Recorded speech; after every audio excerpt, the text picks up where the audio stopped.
In July 2015, America's youngest convicted murderer was released from prison. Curtis Fairchild Jones and his sister were just 12 and 13 years old when they murdered an abusive family member. In 1999, they were each sentenced to 18 years in prison and a lifetime of parole. So what's the youngest age a person can be tried for murder in the US? And what are the maximum penalties for juveniles? Well, it's widely recognized that young people aren't as responsible for their crimes as are adults. This is because they haven't fully developed both mentally and physically. According to the American Medical Association in 2005, adolescents' behavioral immaturity mirrors the anatomical immaturity of their brains. Research even shows that a brain does not fully mature until a person's mid-20s. However, the age at which one is considered an adult and thus fully responsible for one's actions differs from state to state. In most states, anyone over 18 years old is automatically tried as an adult, but several states have lower age thresholds. Depending on the severity of the crime and the judge's discretion, children as young as 10 are allowed to be prosecuted as adults, and most states don't have a lower age limit at all. Children who commit very serious crimes like murder are more likely to be tried as adults.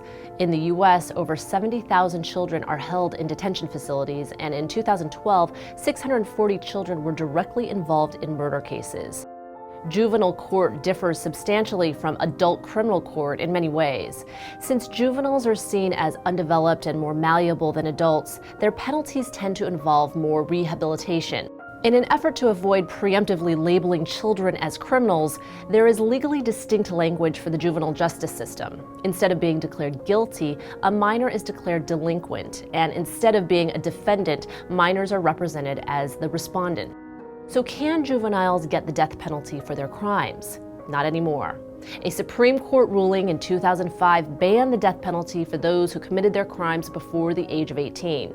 However, from 1976 to 2003, there were 22 executions of convicted murderers who were under 18 at the time of their crime. In a few states, serious juvenile offenders can still receive a life sentence in prison without parole, usually left to the judge's discretion. However, life sentences are mostly given in murder cases, while other youth crimes may be given long, but not lifelong sentences.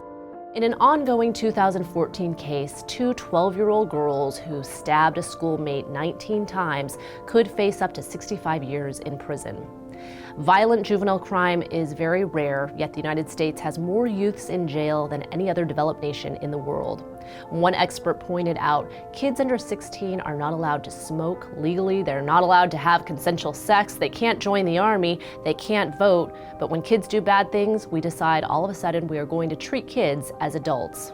Dealing with juvenile crime is a controversial topic and ends up weighing the difference between a minor's inability to understand their actions and a victim's right to justice.